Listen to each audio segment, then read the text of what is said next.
नमस्कार दोस्तों, स्वागत है आप सभी का एक बार फिर से हमारे चैनल मंत्र ज्ञान पर। हमारे चैनल से जुड़ने के लिए आप सभी का बहुत बहुत धन्यवाद। मित्रों, आज हम आपको देवी निकुंभला, जो रावण की कुलदेवी थी, इन्हीं से संबंधित विशेष तथ्यों को बताने जा रहे हैं, तो आप सभी वीडियो में अंत तक बने रहे। दोस्तों, कहा जाता है कि रावण के पुत्र मेघनाथ ने स्वर्ग पर विजय प्राप्त करने हेतु इस उग्र देवी की पूजा की थी। इस साधना को करने के पश्चात मेघनाथ ने देवराज इंद्र को पराजित किया था और इसी कारण मेघनाथ को इंद्रजीत के नाम से जाना जाने लगा। इस प्रकार निकुंभला प्रत्यंगिरा देवी का यज्ञ समस्त प्रयासों में विजय प्राप्त करने के लिए किया जाता है। कहा जाता है कि रावण की लंका अपराजेय थी, क्योंकि रावण ने लंका को कुछ ऐसी शक्तियों से बांध दिया था जिसे भेदना खुद देवताओं के बस में भी नहीं था। ज्योतिष की माने तो यह मंगल का स्थान है। इस मंदिर की शक्तियों को आम इंसानों से छुपा कर रखा जाता है। वही मूर्ति जिसने रावण को अजातशत्रु बना दिया था, जिसके बारे में यह दावा किया जाता है कि इसके एक दर्शन से जाने अनजाने दुश्मनों का नाश हो जाता है। रावण की कुलदेवी मां भवानी निकुंभला शक्तिपीठ मध्य प्रदेश के बैतूल जिला मुख्यालय से लगभग 8 किलोमीटर दूर बैतूल बाजार गांव में स्थित है। माता ललिता का एक शक्ति ऊर्जा का अंश मां निकुंभला का संबंध रावण कुल से है, किंतु रावण से ज्यादा इस स्थान का संबंध रावण पुत्र मेघनाथ से है। इस स्थान पर मेघनाथ की भी प्रतिष्ठा मां के सामने की गई है। इंद्रजीत इन्हीं की साधना कर बैतूल से आगे पातालकोट के रास्ते पाताल लोक गया था और वहां उसने दैत्य गुरु शुक्राचार्य जी को प्रसन्न कर लिया।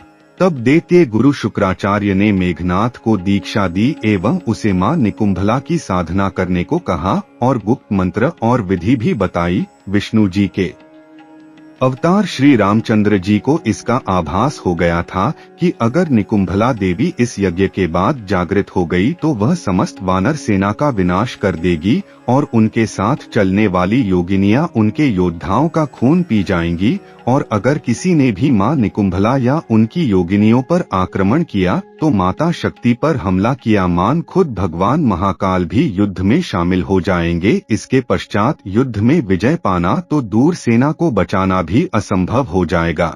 ऐसे में मेघनाथ का वध कदापि नहीं हो पाएगा।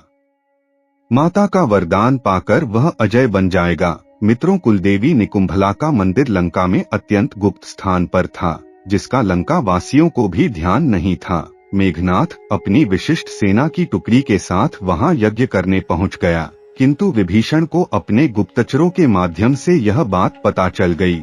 उसने तुरंत भगवान श्री राम व लक्ष्मण को इसके बारे में सूचित किया व तुरंत यज्ञ रुकवाने का आग्रह किया। क्योंकि वह कुलदेवी निकुंभला के मंदिर का मार्ग जानता था, इसलिए वह लक्ष्मण व अन्य वानर सेना की टुकड़ी के साथ मंदिर तक पहुंच गया। मेघनाथ की सेना के द्वारा मंदिर की गुफा के बाहर एक व्यूह रचना में पहरा दिया जा रहा था, जिसे वानर सेना ने हनुमान, सुग्रीव, जामवंत इत्यादि के नेतृत्व में तोड़ दिया।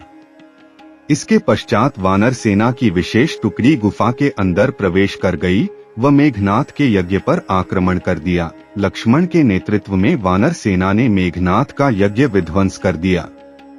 यज्ञ के विध्वंस होते ही मेघनाथ अत्यंत क्रोध में वहां से निकल गया और सीधा युद्ध भूमि में पहुंच गया। अगर मेघनाथ को माता के द्वारा दिव्य रथ मिल जाता तो फिर मेघनाथ का वध रथ पर बैठे कदापि नहीं हो सकता था। स्वयं श्री राम जी भी उसको हरा नहीं सकते थे। मित्रों, आप सोच रहे होंगे माता निकुंभला कौन है और इनकी शक्ति क्या है, तो चलिए आपको इनके बारे में कुछ संक्षिप्त जानकारी देते हैं। दोस्तों, देवी निकुंभला को प्रत्यंगिरा देवी के नाम से भी संबोधित किया जाता है। इनका सिर सिंह का है और शेष शरीर नारी का है। देवी प्रत्यंगिरा शक्ति स्वरूपा है। वह भगवान शिव के रुद्र तथा दुर्गा देवी की शक्ति का एकीकृत रूप है। आदि पराशक्ति महादेवी का यह तीव्र रूप महादेव के शरभ अवतार की शक्ति है।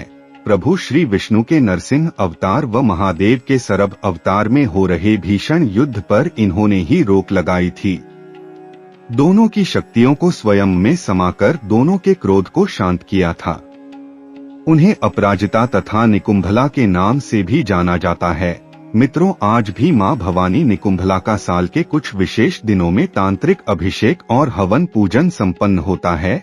इस रहस्यमय मंदिर में प्रविष्ट होते ही आपके शरीर के सारे रोगों का अपने आप ही नाश होने लगता है। मां के अभिषेक का जल लोग अपने साथ ले जाते हैं। दूर दूर से लोग मां के दर्शन को आते हैं, किंतु यहाँ केवल दिन में दर्शन कर सकते हैं। रात्रि में इस स्थान पर रुकने की आज्ञा किसी को नहीं है।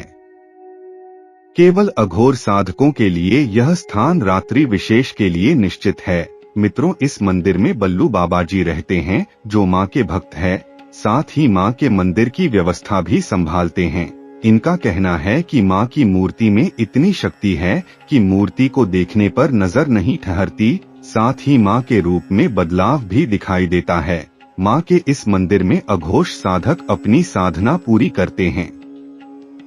प्रिय भक्तों, अगर आपको हमारे द्वारा दी गई जानकारी पसंद आई हो तो आपसे एक छोटा सा निवेदन है, हमारे चैनल को लाइक पर सब्सक्राइब जरूर करें। मिलते हैं अगले वीडियो में, तब तक के लिए नमस्कार।